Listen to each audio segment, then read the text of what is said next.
جی بسم اللہ الرحمن الرحیم۔ سیرت کا ہم مطالعہ کر رہے تھے، تو آج ہمارا اس سلسلے کا 9واں لیکچر ہے۔ تو لاسٹ ٹائم ہم نے گفتگو شروع کی تھی اہل مدینہ کے بارے میں۔ اہل مدینہ میں دو بڑی قومیں آباد تھیں، یعنی مسلمانوں کے آنے سے پہلے۔ ایک تو یہودی تھے اور دوسرا انصار۔ یہودیوں کی مذہبی زندگی کے بارے میں ہم نے کچھ گفتگو شروع کی تھی۔ ایک یہ کہ ان کے مدارس تھے اور اخلاقی اعتبار سے بہت کمزوریاں تھیں، وعدہ خلاف تھے، جادو ٹونا عام تھا، رسول اللہ صلی اللہ علیہ وسلم کے خلاف جو ہے وہ سازشیں کی، کئی مرتبہ آپ صلی اللہ علیہ وسلم کو قتل کرنے کی کوشش کی، اور سودی قرضہ لین دین عام تھا۔ تبلیغ نہیں کرتے تھے یہودی، لیکن یہ ہے کہ عربوں میں سے کچھ لوگ خود سے جو ہے وہ ایمان لے آتے تھے، جیسا کعب بن اشرف کے بارے میں ہم نے کہا تھا کہ وہ ماں کی طرف سے یہودی تھا اور باپ کی طرف سے جو ہے وہ عرب تھا۔ سماجی جو ان کی زندگی ہے اس میں گڑیاں تھیں، ہم نے کہا چھوٹے چھوٹے حویلیاں یا ڈیرے تھے، اور انہی کے باہر چھوٹے چھوٹے بازار بھی لگا کرتے تھے، اور جو گولڈ کی مارکیٹ تھی اور خاص طور پہ اسلحے کی مارکیٹ تھی اس پہ یہودی چھائے ہوئے تھے، اور آپ صلی اللہ علیہ وسلم نے خاص طور پہ مسلمانوں کو متوجہ کیا ان دو مارکیٹس کی طرف کہ اس کو ہم نے کیپچر کرنا ہے، اور اللہ کے رسول صلی اللہ علیہ وسلم نے پیرالل جو ہے وہ مارکیٹس قائم کی۔ اس میں جو ان کے ساتھ غزوات ہوئی ہے اس میں بھی کافی کچھ اسلحہ وغیرہ ہاتھ آیا، یا گولڈ اور سلور وغیرہ۔ جیسے بنو قریظہ سے جو مال غنیمت ملا تھا اس میں 1500 تلواریں تھیں، یعنی اس وقت کے اعتبار سے کافی تھیں۔ 2000 نیزے سے 1500 ڈھالیں تھیں، 300 زرہوں کا بھی تذکرہ۔ اب یہ سب وہ لوکل بنا رہے تھے۔ مدینہ کے اندر جو ہے جہاں تک انصار کا معاملہ ہے تو ان کی معاشی زندگی یا ان کا گزر بسر زیادہ تر اس کے اوپر تھا، زراعت کے اوپر، ایگریکلچر کے اوپر۔ فصلیں جو عام طور پہ تھیں کھجور اور انگور، یہ دو فصلیں عام تھیں۔ سبزیاں وغیرہ بھی ہوتی تھیں، گندم نہیں تھی۔ گندم زیادہ تر جب قافلے آتے تھے شام وغیرہ سے تو لوگ اس سے خریدتے تھے، لوکلی گندم زیادہ پروڈیوس نہیں ہو رہی تھی۔ پانی کے چشمے تھے، مکہ میں تو ایسا نہیں تھا پانی کے زیادہ چشمے، سوائے جو ہے وہ زمزم کے۔ یہاں پہ عام طور پہ ایسا تھا، میٹھے پانی کے کنویں وغیرہ بھی تھے۔ بہت سے واقعات ہمیں ملتے ہیں، حضرت عثمان رضی اللہ عنہ نے کوئی کنواں خرید کے مسلمانوں کے نام کر دیا، یا اور کچھ صحابہ نے ایسا کر دیا۔ کرنسی میں دو طرح کے سکے چل رہے تھے، ایک دینار تھا جو سونے کا سکہ تھا، اور یہ روم میں تیار ہوتا تھا، اور اس میں باقاعدہ جو کیسر روم تھا اس کی تصویر بھی تھی۔ اور دوسرا سکہ جو چلتا تھا وہ چاندی کا تھا جو ایران میں تیار ہوتا تھا، جسے درہم کہتے تھے، اس کے اوپر اس کے جو کسریٰ کی تصویر ہوتی تھی۔ خیر بات، وہی سکے ان کے پاس بھی چلتے تھے۔ اس کی وجہ یہ تھی کہ زمانہ جاہلیت سے بھی جب تجارت چلی آ رہی تھی تو اب یہ لوگ تو ہر طرف جا رہے تھے نا تجارت کے لیے، شام میں بھی جا رہے تھے، یمن میں بھی نیچے جا رہے تھے، ادھر حبشہ بھی جا رہے تھے، اور ادھر ایران کی طرف بھی جا رہے تھے، چاروں طرف یہ لوگ جا رہے تھے۔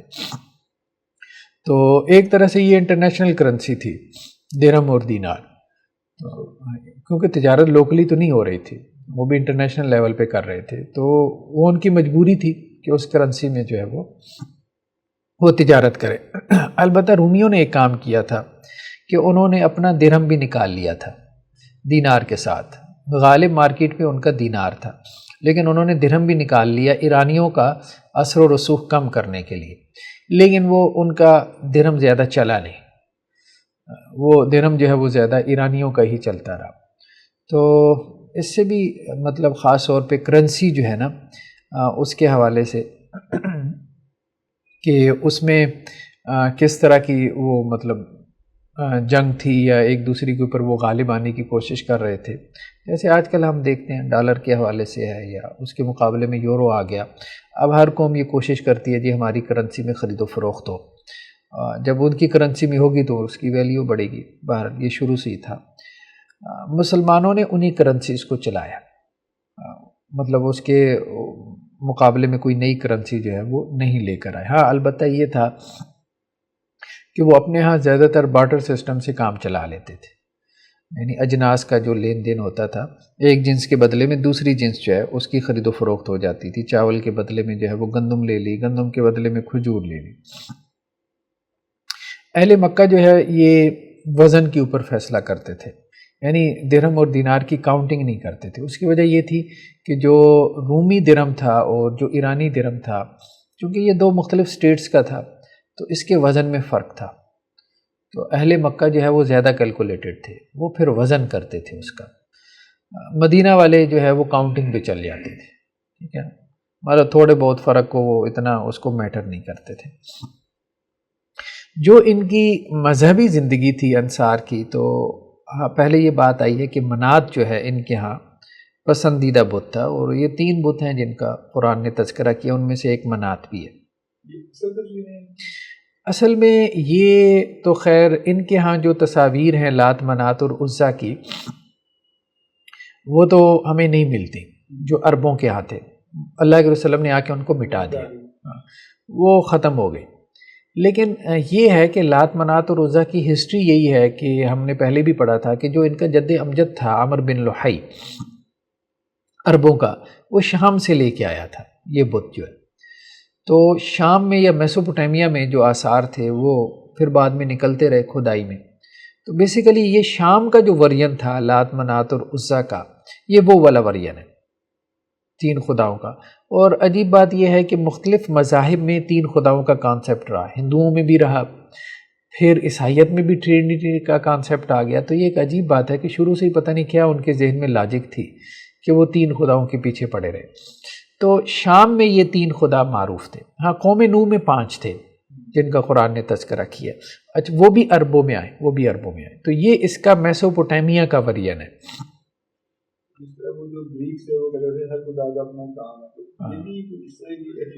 یہ بھی تھے. یہ کہا جاتا تھا کہ منات جو ہے نا یہ منان کی مؤنث ہے، ٹھیک ہے. منان یعنی عطا کرنے والا، اللہ تعالیٰ کی جو صفت ہے، صفت منان. لات جو ہے وہ الہ کی مؤنث ہے. مختلف آ رہا ہے لیکن ان میں سے ایک معروف رائے یہ بھی تھی، ٹھیک ہے. اور عزا جو ہے وہ عزیز کی مؤنث ہے، یعنی جب طاقت اور قوت کی بات ہوتی تھی کہ آپ نے پاور حاصل کرنی ہے، ٹھیک ہے، آپ نے غلبہ حاصل کرنا ہے جیسے جنگوں میں دوسری قوموں کے اوپر، تو پھر اس کے لیے گویا کہ عزا کی طرف جانا ہے. اور جب آپ نے دولت، جیسے وہاں انہوں نے وہ ہندوؤں نے ایک دیوی بنا لی، لکشمی دیوی ہے دولت کے لیے، ٹھیک ہے. تو جب آپ نے دولت کی طرف جانا ہے تو پھر اس کے لیے جو ہے وہ منات ہے. اور پھر اس طرح سے جو ہے وہ اوورآل جو عبادت کے لیے ہوتا تھا یا نذرانے اور نیاز وغیرہ کے لیے، تو جیسے ہندوؤں نے بھی ایک بڑا بت بنا لیا تو اس کے لیے جو ہے وہ پھر لات تھا. لیکن خیر بہرحال یہ تو اس کے شامی کانسیپٹس تھے. یہ جب وہاں سے عمر بن لحی یہ بیسیکلی بیمار ہوا تھا تو اس کو صحت نہیں مل رہی تھی، تو یہ وہاں گیا شام میں. تو وہاں اس کو صحت وغیرہ ملی اور اس نے وہاں بت پرستی وغیرہ دیکھی. تو اس نے پوچھا تو انہوں نے کہا بھئی ہمارے ہاں جب قحط سالی ہوتی ہے، بارش نہیں ہوتی، تو ہم ان سے دعائیں مانگتے ہیں تو بارش ہو جاتی ہے. اس نے کہا یار یہ تو بڑا اچھا ہے، ہمارے ہاں بھی بارش نہیں ہوتی مکہ کی سرزمین میں. تو اس نے کہا مجھے بھی دے دو، تو انہوں نے اس کو دے دی. تو یہ یہاں پہ لے کے آیا. اس نے آ کے اس کو شروع میں بیت اللہ میں نہیں رکھا، ظاہر بات ہے گمراہی آہستہ آہستہ آتی ہے، تو اس نے ان کو بیت اللہ سے باہر ہی رکھا. لیکن ایک رسم ڈال دی کہ جی آپ نے قحط سالی کے وقت میں نا ان سے دعا کرنی ہے. تو یہ بیسیکلی آپ کہہ لیں کہ جی یہ جو شرک کا کانسیپٹ تھا یہ اولاد ابراہیم میں یا اولاد اسماعیل میں یہ باہر سے آیا، یہ پھر شام سے آیا، میسوپوٹیمیا سے آیا. لیکن ایک اور بات یہ تھی کہ انہوں نے یہ جو بت تھے اس کو اپنے کلچر کے اعتبار سے ری ڈیزائن بھی کیا. یہ تو اس کا شامی ورژن تھا لیکن ان کے ہاں اس طرح سے نہیں تھے. کلبی جو ہے نا ایک معروف مورخ ہے 2 صدی ہجری کا، تو اس کی کتاب ہے باقاعدہ کتاب الاسنام. اس نے بتوں کے اوپر کتاب لکھی ہے. تو اس کا جب ہم مطالعہ کریں تو وہ پھر بتاتا ہے کہ جی جو لات تھا نا وہ اصل میں ایک چٹان تھی جو مربع شکل کی تھی، جس کو انہوں نے چٹان کو ہی کھود کے جو ہے وہ ایک انسان کی صورت دے دی تھی.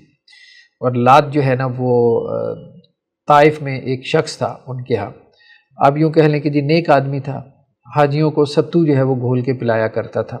تو جب اس کی وفات ہو گئی تو اس کی یاد میں انہوں نے، چونکہ وہ چٹان پہ بیٹھا رہتا تھا تو انہوں نے پھر اسی کو تراش کے جو ہے وہ ایک بت کی صورت دے دی، تو بعد میں آنے والوں نے اس کی عبادت شروع کر دی۔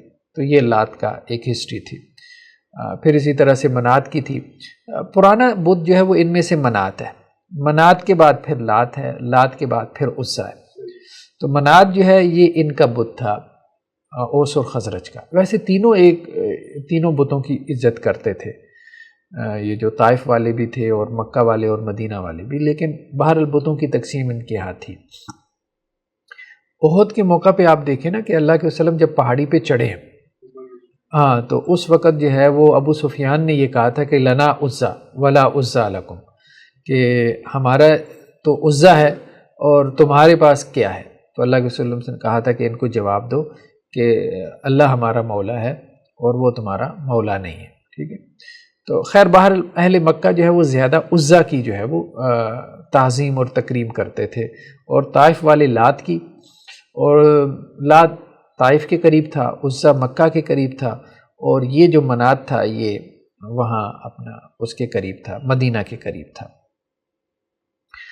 تو اگر ہم دیکھیں نا یہ جو انہوں نے اس کے ورژن بنائے ہیں، یہ دیکھیں اب یہ لات کا جو ہے وہ عرب ورژن ہے کہ اس نے اس کو اونٹ پہ بٹھا دیا، ٹھیک ہے، اپنے کلچر کے مطابق نا، اس کے ہاتھ میں جو ہے وہ تیر پکڑا دیا، ٹھیک ہے، تو اس کو انہوں نے وہ کیا ہے۔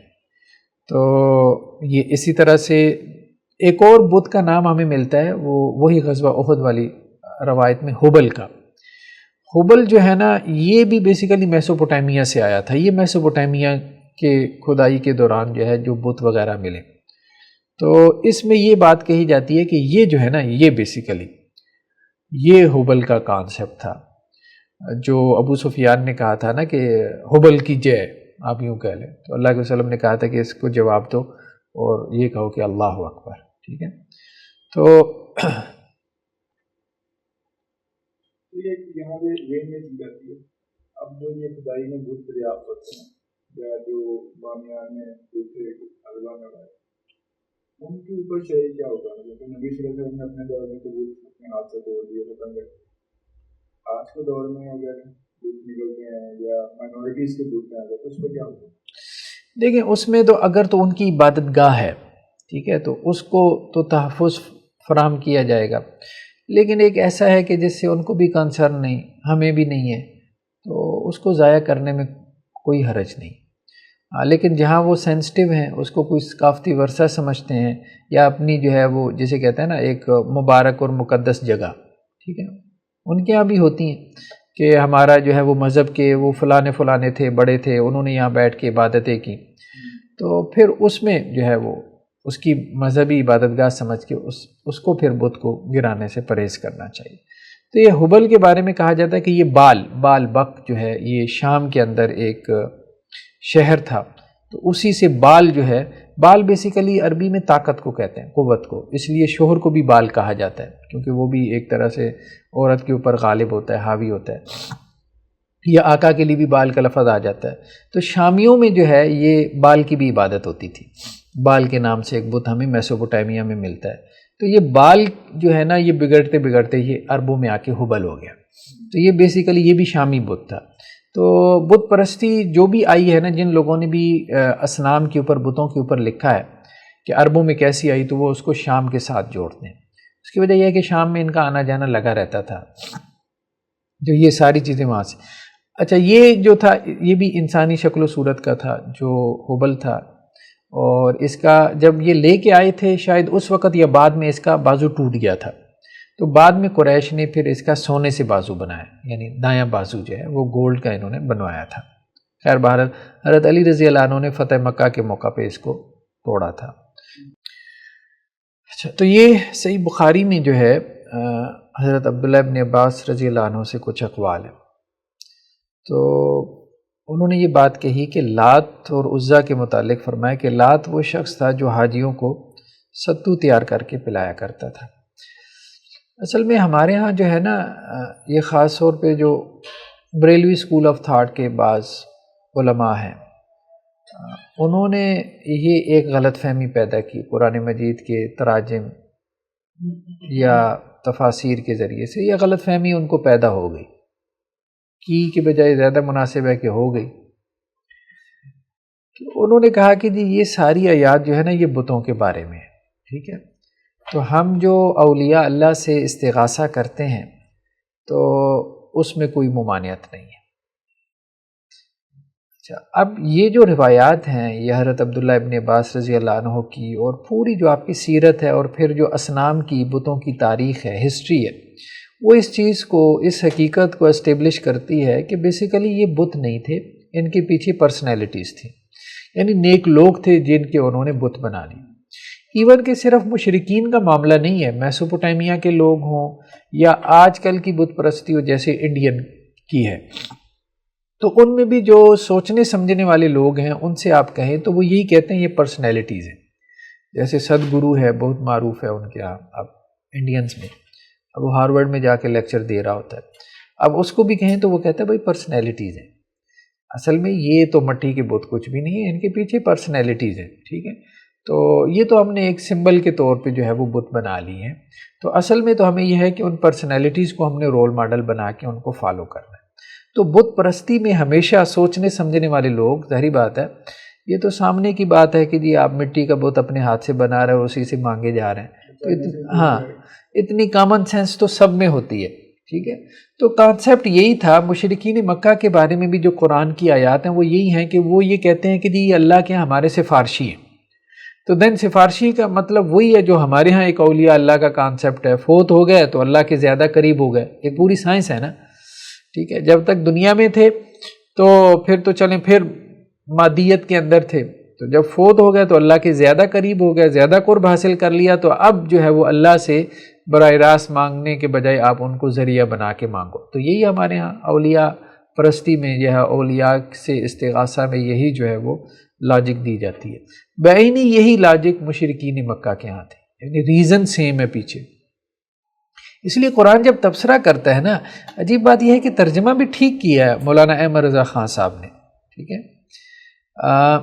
ان الذین تدعون من دون اللہ عباد امثالکم، کہ جن لوگوں کو تم اللہ کے سوا پکارتے ہو وہ تمہاری طرح کے بندے ہیں، عباد امثالکم، ٹھیک ہے، یہ بہت واضح آیت ہے نا، تمہاری طرح کے بندے ہیں جن سے تم اللہ کے علاوہ دعائیں کرتے ہو، تمہاری طرح کے بندے ہیں۔ تو یہ وہی بات ہے کہ یہ بیسیکلی نیک لوگ تھے جو ان کے ہاں نیکی کا کانسیپٹ تھا، ٹھیک ہے۔ تو یہ حضرت عبداللہ ابن عباس نے اس کو واضح کیا کہ حاجیوں کو ستو جو ہے وہ تیار کر کے پلایا کر۔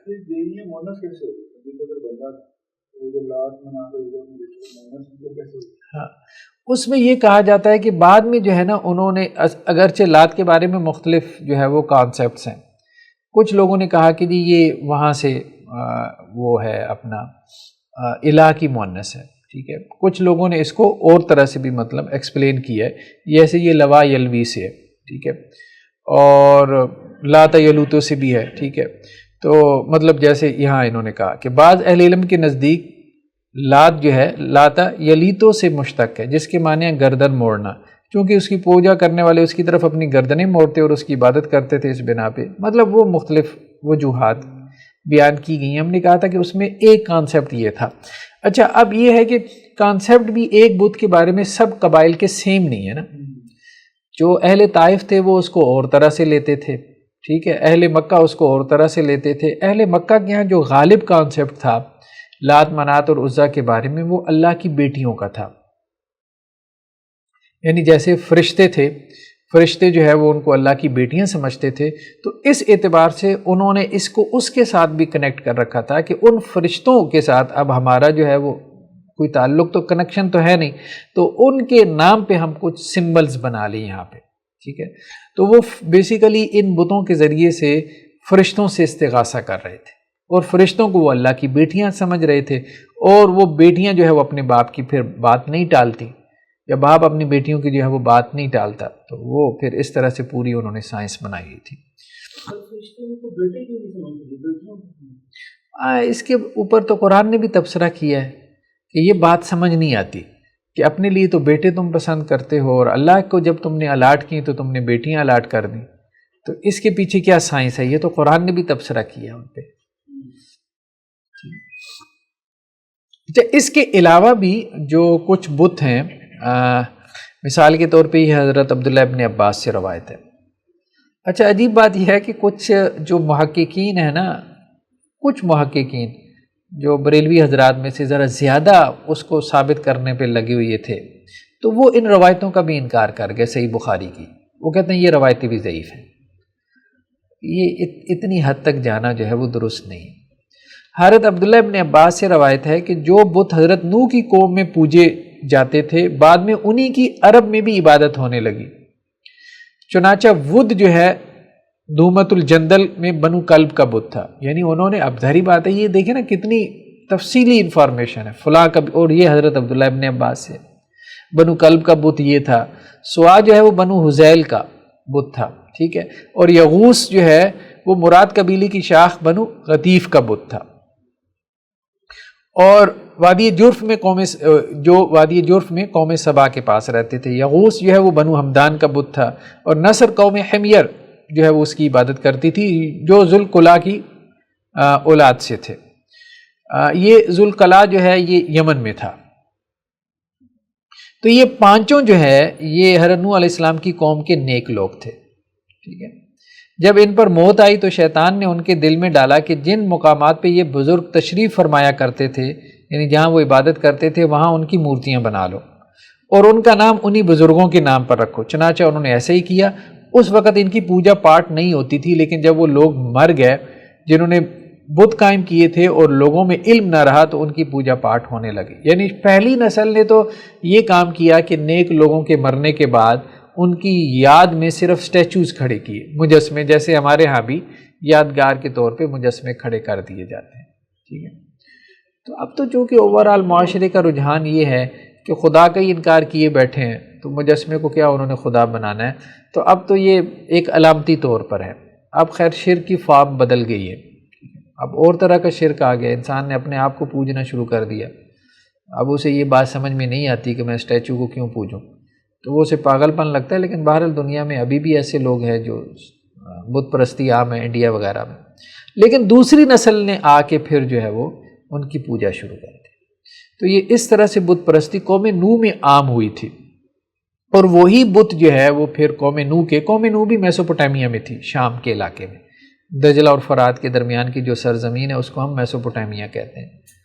تو یہ ما بین النہرین اس کو کہتے ہیں. یہ پھر وہاں سے بت آئے عرب کے اندر، اور عرب میں ان کی پرستش ہونے لگی. تو پیچھے یہ کانسیپٹس تھے، مطلب وہ بتوں کو کیوں پکار رہے تھے. یہ جو بت ہیں یہ تو ہر قبیلے نے اپنا ایک بڑا بت اپنے پاس رکھا ہوگا. اپنے پاس رکھا ہوگا. خانہ کعبہ میں بت وہ کیا اس کی ایک کاپی ہوتی تھی. ہاں، وہ ہر بت کی ایک کاپی جو ہے وہ خانہ کعبہ میں رکھتے تھے. تو سیرت کی روایتوں میں یہ ہے کہ 360 کے قریب تھے، چھوٹے بڑے. اچھا، اس میں سے کچھ جو ہے وہ خانہ کعبہ کی چھت پر بھی پڑے ہوئے تھے. اس کے بارے میں ہمیں ایک روایت ملتی ہے مسند احمد میں کہ ایک دفعہ اللہ کے رسول صلی اللہ علیہ وسلم جو ہے وہ حضرت علی کے ساتھ گئے اور کہا کہ اب بیت اللہ کا تو خیر دروازہ تھا نا، وہ تو بند رہتا تھا دور جاہلیت میں بھی. جو اندر تھے تو وہ تو اندر ہی تھے، کہ جو چھت پر ہیں کم از کم ان کا تو صفایا کریں. تو اللہ کے رسول صلی اللہ علیہ وسلم نے حضرت علی کو کہا کہ آپ نیچے کھڑے ہو جائیں، اور آپ صلی اللہ علیہ وسلم ان کے کندھے پہ چڑھے کہ ہم چھت پہ جو ہے نا وہ جا کے بتوں کا صفایا کریں. لیکن حضرت علی جو ہے وہ بوجھ برداشت نہیں کر سکے، ٹھیک ہے، وہ چھوٹی عمر کے تھے. تو اللہ کے رسول صلی اللہ علیہ وسلم نے کہا کہ اچھا ایسا کرو کہ میں نیچے کھڑاتا ہوں، آپ میرے کندھوں پہ چڑھ جاؤ. تو پھر حضرت علی اللہ کے رسول کے کندھوں پہ چڑھے، اور پھر وہ اس طرح سے اوپر چھت پہ پہنچے. اور پھر چھت پہ پہنچ کے جو ہے وہ اوپر کوئی بت وغیرہ پڑے ہوئے تھے، تو وہ انہوں نے پھر نیچے پھینک کے توڑ دی. لیکن یہ واقعہ اس وقت نہیں ہوا جب مطلب قریش کو اس کی خبر نہیں تھی. جیسے حضرت ابراہیم علیہ السلام نے کیا تھا، تو اللہ کے رسول صلی اللہ علیہ وسلم نے اس میں جو ممکن ہو سکتا تھا اس کو کیا. باقی جو بیت اللہ کے اندر تھے وہ تو فتح مکہ کے موقع پہ ہی توڑے. وہ تو ہمیں یہی ملتا ہے. تو خیر بہرحال اسی طرح سے یہ وہ غزوہ احد والی جو روایت ہے صحیح بخاری میں ہے 3039. تو اس میں بھی تذکرہ اس کا ہے، حبل کا تذکرہ ہے، ٹھیک ہے، اور عزا کا تذکرہ ہے، جو حضرت ابو سفیان جو ابھی تک ایمان نہیں لائے تھے، تو انہوں نے جب اس کے بارے میں ذکر کیا تھا. جی، بیت اللہ میں جو بت تھے مکہ میں،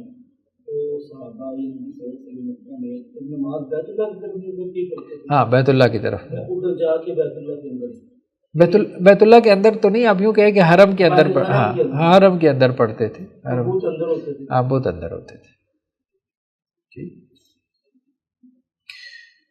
تو اب دیکھیں نا قرآن کی جتنی بھی آیات ہیں، مطلب اس میں ظاہری انداز قرآن کا یہی ہے کہ بت جو ہے وہ جیتی جاگتی شخصیات ہیں. ٹھیک ہے، جیسے قرآن یہ کہتا ہے نا وَمَنْ أَضَلُّ مِمَّنْ يَدْعُو مِن دُونِ اللَّهِ مَن لَّا يَسْتَجِيبُ لَهُ إِلَىٰ يَوْمِ الْقِيَامَةِ. اس سے بڑھ کے گمراہ کون ہے جو اللہ کے علاوہ اس کو پکار رہا ہے جو قیامت تک اس کو جواب نہیں دے سکتا اور وہ اس کی دعا سے غافل ہے. ٹھیک ہے، تو اگلی آیت کیا ہے؟ وَإِذَا حُشِرَ النَّاسُ كَانُوا لَهُمْ أَعْدَاءَ. قیامت والے دن جب ان کو جمع کیا جائے گا، یعنی لوگوں کو بھی اور ان کے بتوں کو بھی جن کی وہ عبادت کرتے تھے، تو وہ بت ان کے دشمن ہو جائیں گے اور ان کی عبادت کا انکار کریں گے. تو اب ظاہر بات ہے یہ پرسنالٹیز تھیں تبھی تو انکار کریں گے، ورنہ بتوں کو کیا لگے، بتوں کو کیا لگے. تو اس طرح قرآن مجید کے بہت سے مقامات جہاں ظاہری طور پہ قرآن انہیں جیتی جاگتی شخصیات، یا اس میں یا تو فرشتے تھے یا پھر اولیاء اللہ تھے. سب سے پہلے اولیاء اللہ تھے، نیک لوگ تھے جن کے بت بنائے گئے. اور اچھا اس میں کچھ بد کردار لوگوں کی بھی بت بن گئے. جیسے ہمارے ہاں اب جیسے دیکھیں نا دربار کا جو نظام ہے پورا مزار پرستی کا، اس میں تو یہی ہے کہ کچھ تو اللہ کے واقعتاً ولی تھے، جیسے جو ہے وہ اپنے حضرت علی حجویری علیہ الرحمہ. ٹھیک ہے، اور ایسے نیک لوگ تھے، بزرگ تھے جن کے پھر قبروں کی پرستی شروع ہو گئی، حالانکہ ان کی تعلیمات نہیں تھیں. لیکن کچھ جو ہے نا وہ ایسی فضول قسم کے، کوئی چرسی افیونچی تھا، ٹھیک ہے، ننگ دڑنگ رہتا تھا، تو وہ جب فوت ہو گیا تو لوگوں نے اس کی بھی قبر بنا ڈالی، کہیں کوئی گدھے کی بھی قبر بنا ڈالی. ٹھیک ہے، اس کے گرد بھی جو ہے وہ طواف شروع ہو گیا. تو یہ بھی ہے ہمارے یہاں. اور عجیب و غریب قسم کے نام ہیں. ہمارے ہاں ایک وہ مزار تھا، اس کا نام تھا کڑیوں والی سرکار، مطلب وہ حضرت کڑیاں تاکتے رہتے تھے، تو وہ جب فوت ہوئی ہے تو وہ ان کا مزار بن گیا اسی نام سے. یہ جو دو بت تھے نا صفا اور مروہ پہ، اصاف اور نائلہ کے نام سے، ان کے بارے میں معروف یہی تھا کہ یہ دو، ایک مرد اور ایک عورت تھی. ٹھیک ہے، اصاف مرد تھا اور دوسری نائلہ جو ہے وہ عورت تھی. تو انہوں نے حرم میں جو ہے وہ بدکاری کی، اس کی حرمت کو، یعنی ایک تو بدکاری اور دوسری حرم کے اندر. تو ان کے بارے میں معروف یہ تھا کہ جب انہوں نے یہ کام کیا تو یہ پتھر کے بن گئے. تو پھر بعد میں جو ہے وہ آنے والے زمانوں میں اس کی عبادت شروع ہو گئی، ان بتوں کی عبادت شروع ہو گئی.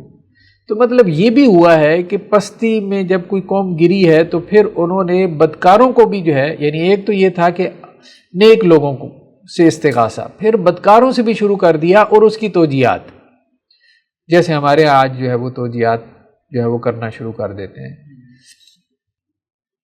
اچھا ایک عجیب بات آپ دیکھیں کہ یہ جو بت نکلے ہیں، اب ان سب بتوں نے ہاتھ باندھے ہوئے ہیں. ٹھیک ہے، یہ کیا کانسیپٹ ہے؟ یہ کانسیپٹ بھی ہمیں ہماری رہنمائی اسی طرف کرتا ہے کہ یہ اصل میں اللہ کے نیک بندے تھے. ویسے تو اہل حدیثوں کی طرح ہاتھ باندھے ہوئے ہیں سینے پہ ہاتھ باندھے.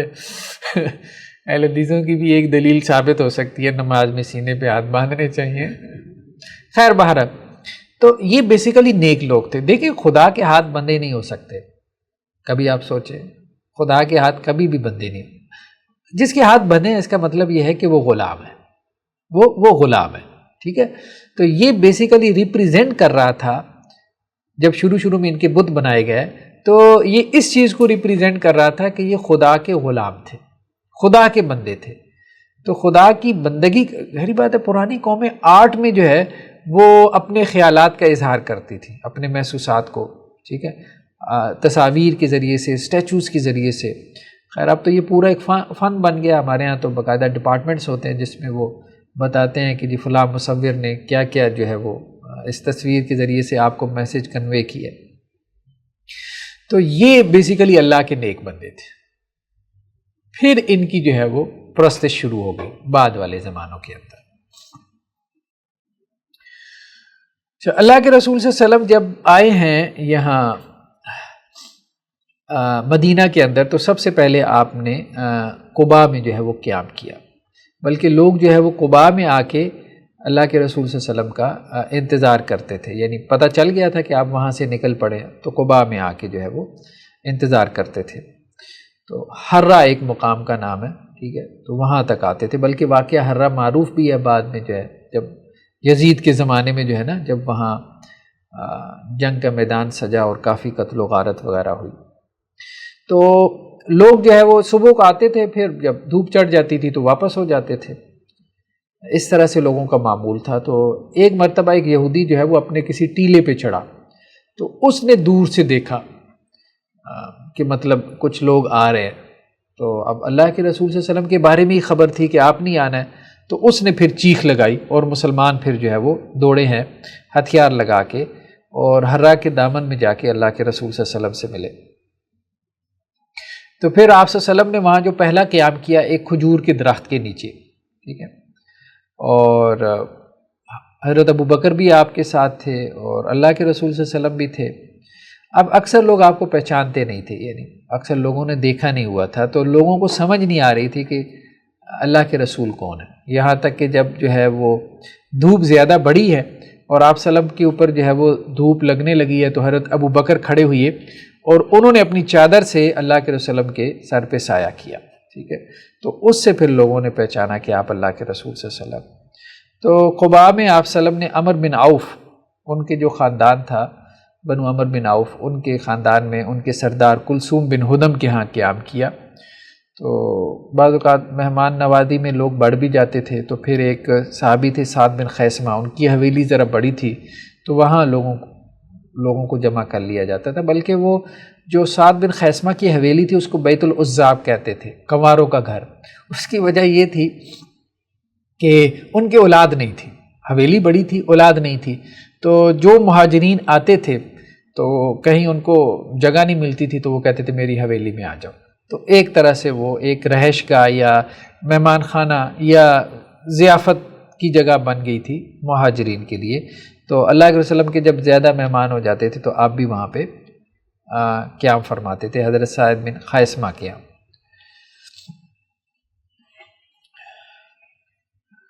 خیر بہرحال حضرت علی رضی اللہ عنہ کو اللہ کے رسول نے پیچھے چھوڑ دیا تھا، تو وہ بھی تقریباً کوئی چند دنوں کے بعد آ کے مدینہ میں آپ صلی اللہ علیہ وسلم کے پاس قباء میں ہی مل گئے، قباء میں ہی مل گئے۔ تو قباء میں آپ صلی اللہ علیہ وسلم نے مسجد کی بھی تعمیر کی، یہ یہاں پہ مسجد نبوی ہے، یہ یہاں پہ مسجد نبوی ہے، ٹھیک ہے، اور یہ جو ہے وہ حضرت ابو ایوب انصاری ان کا کنواں ہے، ٹھیک ہے۔ اللہ کے رسول نے جب قیام کیا تھا تو حضرت ابو ایوب انصاری رضی اللہ عنہ کے ہاں کیا تھا۔ یہ پیچھے سے یہ جو رشتہ جبل احد کی طرف جا رہا ہے، احد کے پہاڑ کی طرف جا رہا ہے، تو یہ نیچے قباء ہے، یہاں پر یہاں قباء میں آپ صلی اللہ علیہ وسلم نے قیام کیا تھا، اور یہاں پہ پھر جو ہے وہ آپ نے مسجد بھی بنائی تھی۔ تو نیچے ہی جو ہے وہ یہ سعد بن خیثمہ کا گھر ہے، اور اس سے نیچے کلثوم بن ہدم کا گھر ہے۔ تو رہتے آپ کلثوم بن ہدم کے ہاں تھے، لیکن جب لوگ بڑھ جاتے تھے تو پھر سعد بن خیثمہ کے ہاں چلے جاتے تھے۔ قباء میں اللہ کے رسول صلی اللہ علیہ وسلم نے کتنا قیام کیا، اس کے بارے میں جو ہے وہ اختلاف ہے، مختلف روایتیں ہمیں جو ہے وہ ملتی ہیں۔ بعض لوگوں نے کہا کہ آپ صلی اللہ علیہ وسلم نے یہاں پہ جو ہے وہ 21 دن تک قیام کیا، بعض نے 3 دن کا بھی تذکرہ کیا، خیر بہرحال بعض نے 10 دن کا بھی، بعض نے 18 دن کا بھی۔ تو قباء میں جو ہے وہ اللہ کے وسلم کا معمول بعد میں بھی رہا، چونکہ یہ وہ پہلے لوگ تھے اہل مدینہ میں سے جنہوں نے اللہ کے وسلم کی مہمان نوازی کی۔ تو آپ صلی اللہ علیہ وسلم ہفتے میں ایک چکر لگایا کرتے تھے اور وہاں پہ 2 رکعت نفل نماز مسجد قباء میں جا کے پڑھتے تھے، بلکہ یہ وہ مسجد ہے جس کے بارے میں آتا ہے کہ قرآن نے اس کا تذکرہ کیا، لمسجد اسس علی التقوی، یا اس مسجد کے رہنے والوں کی قرآن نے تعریف کی کہ وہ بہت پاکیزہ ہے، طہارت کا اہتمام کرتے ہیں۔ بلکہ آپ صلی اللہ علیہ وسلم نے یہ بھی کہا کہ جو قباء میں جا کے 2 رکعتیں پڑھے تو عمرے کے برابر ثواب ہے۔ بعض لوگوں نے یہ بھی کہا کہ عبداللہ بن سلام جو یہودیوں کے عالم تھے، جو مسلمان ہو گئے تھے، وہ بھی یہاں ہی آ کے ملے تھے۔ تو ان کا پہلا تبصرہ یہ تھا کہ جب میں نے اللہ کے رسول کو دیکھا تو میں نے کہا کہ یہ کسی جھوٹے شخص کا چہرہ نہیں ہو سکتا۔ خیر بہرحال بعد میں وہ پھر ایمان لے آئے، اور پہلی چیز جو انہوں نے آپ صلی اللہ علیہ وسلم سے سنی بعد میں وہ روایتوں میں نقل کرتے تھے کہ پہلا کلام جو میں نے آپ سے سنا اور محفوظ کیا وہ یہی تھا کہ آپ لوگوں کو کہہ رہے تھے کہ سلام کو عام کرو اور کھانا کھلاؤ، صلہ رحمی کرو اور رات کو نماز پڑھا کرو جب کہ لوگ سو رہے ہو۔ تو یہ 4 باتیں میں نے آپ سے سنی۔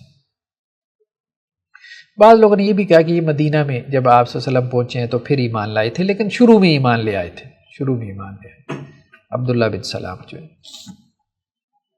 پھر قباء سے اللہ کے رسول وسلم کی، یعنی آپ وہاں 3-10 دن یا جتنے دن بھی 18-20 دن ٹھہرے ہیں، پھر اس کے بعد آپ کی آمد جو ہے وہ مدینہ میں ہوئی مسجد قباء تعمیر کرنے کے بعد۔ تو لوگوں نے جو ہے وہ استقبال کیا، خوب استقبال کیا، غلاموں نے، بچوں نے، عورتوں نے چھتوں پہ چڑھ کے، ٹھیک ہے۔ وہ بعض روایتوں میں یہ بھی تذکرہ ملتا ہے نا کہ جو بچیاں جو اشعار جو ہے وہ گنگنا رہی تھیں، طال البدر علینا، ٹھیک ہے۔ راستے میں یہ بھی ملتا ہے کہ عبداللہ بن ابی جو ہے اس کے پاس سے آپ صلی اللہ علیہ وسلم کا گزر ہوا، تو آپ کو بتلایا گیا، تو اللہ کے رسول کھڑے ہو گئے، تو لیکن اس نے نا آپ صلی اللہ علیہ وسلم کے ساتھ کوئی اچھا سلوک نہیں کیا، کہنے لگے کہ یہاں ٹھہرنے کی ضرورت نہیں ہے، آپ جن کے لیے آئے ہیں ان کے پاس جائیں۔ تو آپ صلی اللہ علیہ وسلم نے اس کو محسوس کیا، لیکن خزرج کے جو سردار تھے حضرت سعد بن عبادہ، تو انہوں نے معذرت کی کیونکہ وہ ان کے قبیلے سے تھا کہ اللہ کے وسلم ہم نے آپ کے آنے سے پہلے اس کے بارے میں طے کر لیا تھا کہ اوس اور خزرج دونوں مل کے اس کو بادشاہ بنائیں، تو یہ امید لگائے بیٹھا تھا، تو آپ کی آمد سے جو ہے وہ اس کی امیدوں پہ پانی پھر گیا، تو اس لیے یہ محسوس کر رہا ہے، تو آپ اس کی باتوں کو محسوس نہ کریں۔ تو خیر بہرحال اللہ کے رسول صلی اللہ علیہ وسلم جو ہے وہ آگے چل پڑے۔ آپ جس اونٹنی پہ سوار تھے، اب بہت سے لوگوں کی خواہش تھی کہ آپ ہمارے ہاں قیام کریں، لیکن آپ صلی اللہ علیہ وسلم نے کہا کہ بھائی جہاں یہ اونٹنی جو ہے وہ جا کے رک جائے گی میں نے وہاں پہ قیام کرنا ہے، یہ اللہ کے حکم سے۔ تو اونٹنی نے ایک کھلی جگہ پہ جا کے جو ہے وہ وہاں جا کے رکی اور وہاں جا کے بیٹھ گئی۔ تو آپ صلی اللہ علیہ وسلم نے پوچھا کہ یہ کس کی جگہ ہے، تو بتایا گیا کہ 2 یتیم بچے تھے، سہل اور سہیل، جو عمر کے بیٹے تھے، یہ ان کی جگہ ہے۔ تو ان کے والد تو فوت ہو چکے تھے، تو آپ صلی اللہ علیہ وسلم نے پھر ان کے جو سرپرست تھے ان سے وہ جگہ خرید لی، اگرچہ انہوں نے ڈونیٹ کرنی چاہیے، لیکن آپ صلی اللہ علیہ وسلم نے کہا کہ نہیں، ہم اس کی قیمت ادا کریں گے۔ تو وہ خالی جگہ جو ہے وہ اس کی قیمت ادا کی گئی۔ وہاں کچھ کھجوروں کے درخت تھے، جھاڑ جھنکار تھی اور بے آباد سی جگہ تھی، بلکہ کچھ پرانی قبریں بھی تھیں، تو ان کو صاف کیا گیا اور پھر اس کے بعد وہاں مسجد نبوی کی جو ہے وہ تعمیر کی گئی۔ مسجد نبوی کے ساتھ ہی جیسا کہ ہم نے دیکھا ہے پچھلے لاسٹ پکچر میں، حضرت ابو ایوب انصاری کا گھر تھا، وہ آپ صلی اللہ علیہ وسلم کے ننیہال میں سے بھی تھے، تو آپ صلی اللہ علیہ وسلم نے وہاں پہ قیام کیا، بلکہ یہ بھی روایتوں ملتا ہے بالائی منزل میں۔ تو گویا جو 2nd فلور کا کانسیپٹ تھا عربوں میں تھا، 2 منزلہ گھر بھی ہوتے تھے، بلکہ حضرت ابو ایوب انصاری رضی اللہ عنہ نے یہ بھی کہا کہ اللہ کے رسول صلی اللہ علیہ وسلم آپ نیچے رہیں، ہم اوپر رہتے ہیں، تو ہمیں اچھا نہیں لگ رہا۔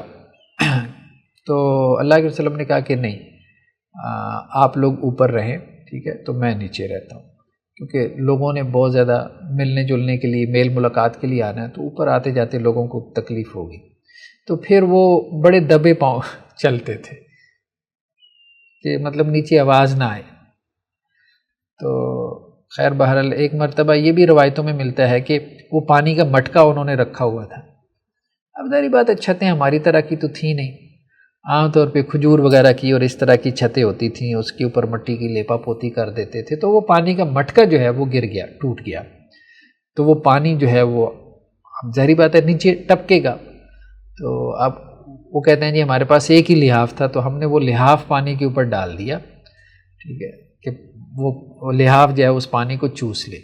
تو خیر باہر اس طرح سے وہ لوگ اہتمام کرتے تھے کہ اللہ کے رسول صلی اللہ علیہ وسلم کو حد درجہ جو ہے وہ مطلب آرام اور سکون پہنچا سکے، اس کا وہ اہتمام کرتے تھے۔ کھانا بھی جو ہے وہ بھجوا دیا کرتے تھے، مطلب فوری طور پہ تو مہمان نوازی وہی لوگ کرتے تھے، ام ایوب انصاری اور حضرت ابو ایوب انصاری۔ اور ایک مرتبہ انہوں نے کھانا بھجوایا اللہ کے رسول صلی اللہ علیہ وسلم کو، تو اس میں پیاز یا لہسن تھا، تو آپ صلی اللہ علیہ وسلم نے وہ کھانا واپس کر دیا۔ مطلب جب وہ لینے کے لیے گئے تو دیکھا کہ آپ صلی اللہ علیہ وسلم نے نہیں کھایا تھا، تو وہ پھر دوبارہ آئے ہیں اور کہا کہ اللہ کے رسول صلی اللہ علیہ وسلم کیا مطلب کھانا پسند نہیں آیا. تو لیکن اللہ کے وسلم نے کہا کہ نہیں، اصل میں اس میں پیاز تھا، لہسن تھا. تو میں حضرت جبریل سے میں نے مکالمہ کرنا ہوتا ہے، بات چیت کرنی ہوتی ہے، اور مطلب نفاست دیکھیں آپ، نفاست. تو اللہ کے رسول لہسن اور پیاز استعمال نہیں کرتے تھے.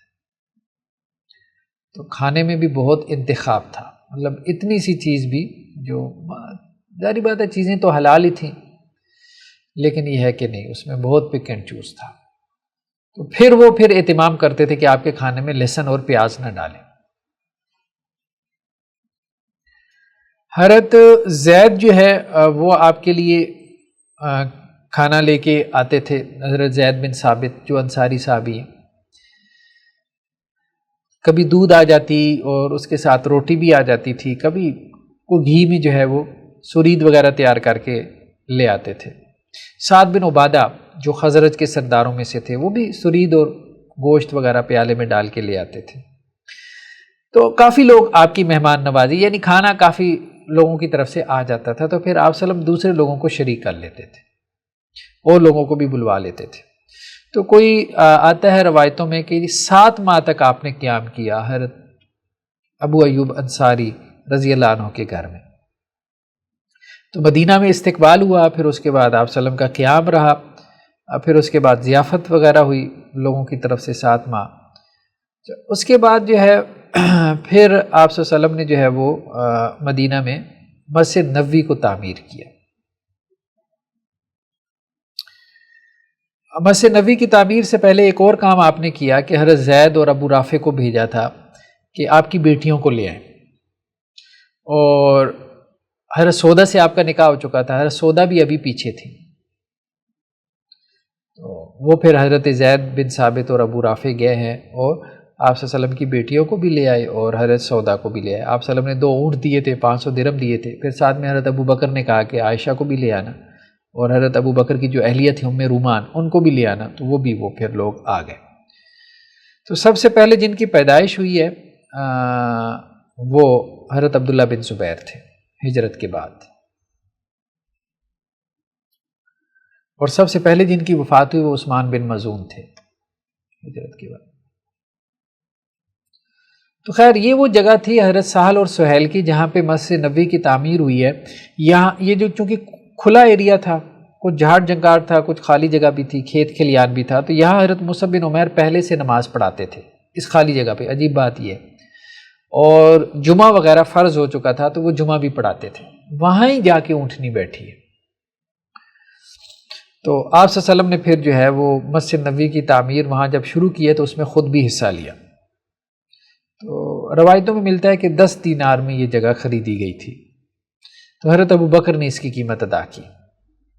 تو یہ پہلی ہجری کا ہی واقعہ، پہلی ہجری کا ہی ہے. ہاں جگہ سستی تھی، شاید استعمال میں نہیں تھی، اس لیے یہ وجہ بھی تھی. لیکن جگہ زیادہ بھی نہیں تھی، ایکسٹینشن زیادہ بعد میں ہوئی ہے. ہاں پہلے جو مسجد تھی وہ بہت چھوٹی سی تھی. تو مسجد کا جو رخ تھا، یعنی جیسے ہم کہتے ہیں جی اس کا آگے محراب کا، وہ بیت المقدس کی طرف رکھا گیا تھا. کیونکہ مکہ میں تو یہ ممکن تھا کہ آپ کعبہ اور بیت المقدس دونوں کی طرف رخ کر لیں، لیکن مدینہ میں یہ ممکن نہیں تھا. تو آپ صلی اللہ علیہ وسلم نے یہود کو دیکھتے ہوئے اس کا رخ جو ہے وہ بیت المقدس کی طرف رکھا. تو مسجد کے جو دروازے تھے ان کے قواڑ بھی نہیں تھے، مطلب بس انٹرنس کی جگہ بنا دی گئی تھی لیکن قواڑ نہیں تھے دروازوں کے. کھجور کے تنوں کے ستون تھے، تو کھجور کی شاخوں کی چھت ڈال دی گئی. تو صحابہ نے اسے پلستر کرنے کو کہا کہ ہم اس کو مٹی سے لیپا پوتی کر دیتے ہیں. تو اللہ کے وسلم نے کہا کہ موت اس سے زیادہ قریب ہے. ٹھیک ہے، تو وہ پھر نہیں ہوئی مطلب اس کی، وہ تو بعد میں پھر ایکسٹینشن میں چیزیں ہوتی رہیں. خیر بات.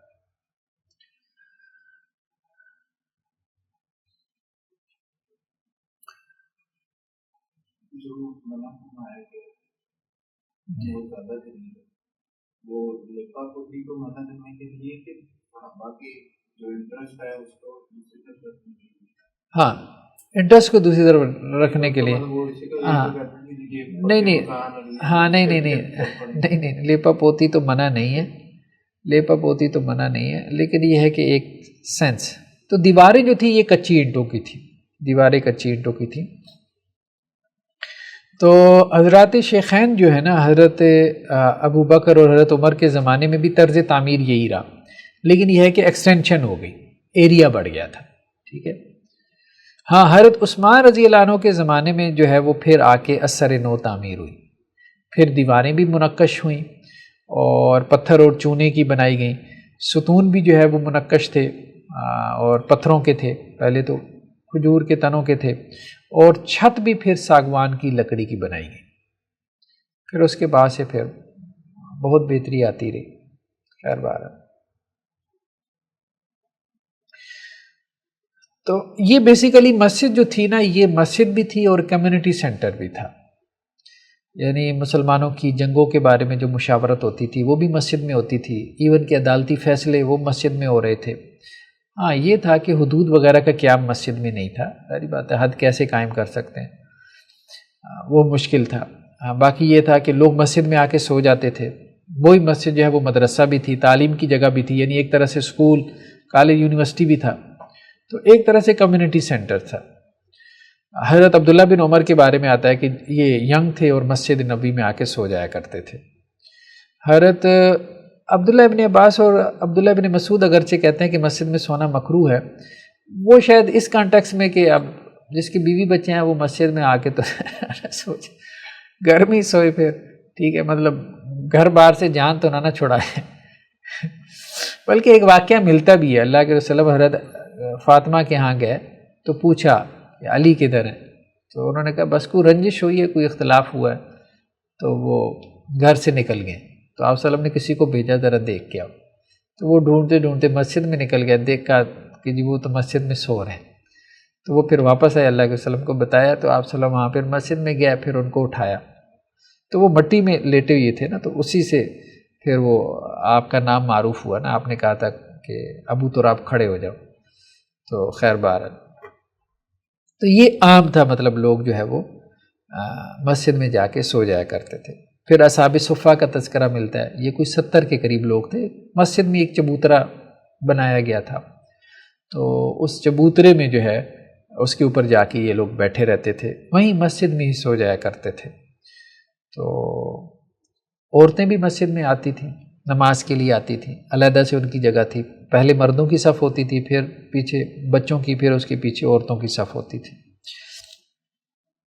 ایک سیاہ فام لونڈی کا بھی تذکرہ ملتا ہے کہ جو مسجد کی صفائی کرتی تھی. بلکہ آتا ہے روایتوں میں کہ اس کی نصف رات کو اس کی وفات ہو گئی. تو آپ صلی اللہ علیہ وسلم نے اس کو ایک مرتبہ نہیں دیکھا، تو پوچھا تو صحابہ نے کہا ہم نے تو اس کو دفنا دیا، آپ کو جگانا مناسب نہیں سمجھا. تو آپ نے پھر جا کے اس کی جنازہ پڑھی. تو یہ تھا، عورتوں کا بھی مسجد میں آنا جانا تھا. نماز جنازہ بھی پڑھ لیا جاتا تھا. صحیح مسلم کی روایت میں ہے کہ ایک خاتون بیضا، ان کے 2 بیٹوں کا جنازہ مسجد میں پڑھا گیا. ٹھیک ہے. تو اللہ کے رسول صلی اللہ علیہ وسلم نے ساتھ میں 2 حجرے بھی تعمیر کروائے تھے مسجد کے ساتھ. ایک حضرت عائشہ رضی اللہ عنہ کا تھا اور ایک حضرت سودا کا تھا. پھر بعد میں اس میں ایکسٹینشن بھی ہوتی رہی. پھر ولید بن عبد الملک کے زمانے میں یہ ازواج کے جو حجرے تھے یہ ختم کر دیے گئے اور مسجد کا حصہ بنا دیے گئے. ٹھیک ہے. اللہ کے رسول صلی اللہ علیہ وسلم کا جو ممبر تھا وہ بھی 654 تک باقی رہا، جو آپ صلی اللہ علیہ وسلم کے لیے بنوایا گیا تھا. پھر بعد میں آگ لگی تھی اور اس میں وہ پھر جل گیا تھا. تو اب تو خیر بہت زیادہ ایکسٹینشن ہو گئی ہے، مسجد نبوی کیسے کیا بن گئی ہے. اب تو کہا جاتا ہے کہ جی تقریباً سارا مدینہ اس کے اندر آ گیا، جو آپ صلی اللہ علیہ وسلم کے زمانے میں تھا مسجد نبوی میں آ گیا. تو اس وقت کوئی تقریباً 7 سے 8 لاکھ لوگ مسجد نبوی اور اس کے احاطے میں صحن میں نماز پڑھ سکتے ہیں. کافی بڑی جگہ ہے.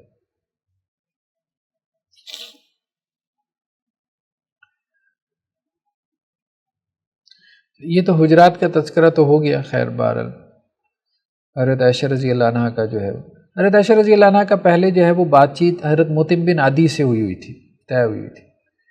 جب آپ صلی اللہ علیہ وسلم کے ساتھ بات چیت چلی ہے تو حضرت ابو بکر گئے ہیں. پھر ان کے گھر گئے اور ان کے والدین سے بات کیا تو انہوں نے کہا، وہ تو ابھی ظاہری بات ہے ایمان نہیں لائے تھے، تو انہوں نے کہا کہ بھائی بات یہ ہے کہ ہم تو یہ سمجھتے ہیں کہ ابو بکر آپ کا گھرانہ مسلمان ہو گیا، تو آپ کی طرف اگر ہمارا رشتہ ہو گیا، ہم تو پہلے خود ہی یہی سوچ رہے ہیں کہ ہمارا بیٹا خراب ہو جائے گا، تو ہم بھی رشتہ توڑنا چاہتے ہیں۔ تو وہ خیر روایتوں میں آتا ہے کہ چونکہ حضرت ابو بکر وعدے کی بہت پاسداری کرتے تھے، تو انہیں یہ تھا کہ پہلے میں ان سے پتہ کر لوں آپ صلی اللہ علیہ وسلم کی طرف نسبت سے پہلے، تو وہ وہاں گئے تھے۔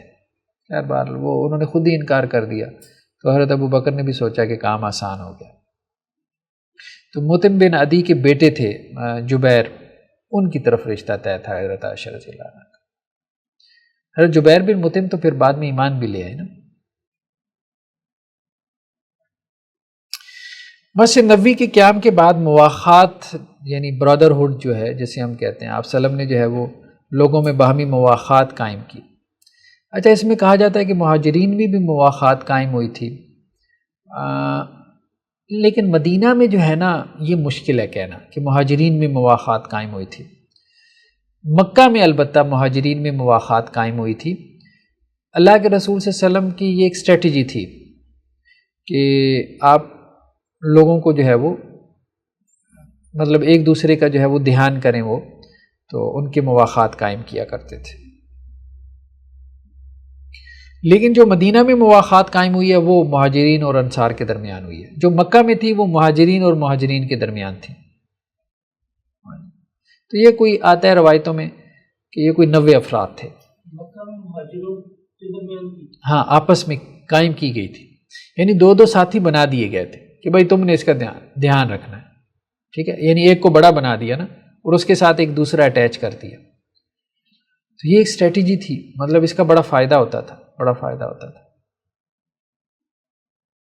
اب جیسے دیکھیں نا حضرت عثمان بن مظعون اور سعد بن ابی وقاص، تو حضرت عثمان بن مظعون کمزور تھے، سعد بن ابی وقاص ذرا تکڑے بھی تھے، بعد میں وہی فاتح مصر بھی بنے سعد بن ابی وقاص حضرت عمر کے زمانے میں۔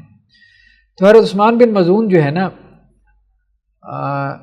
ان کے اوپر جو ہے وہ ایک قریشی سردار نے جو ہے وہ تشدد کیا، تو حضرت سعد بن ابی وقاص کو جب پتہ چلا تو وہ گئے اور انہوں نے جا کے اس کی ناک توڑ دی۔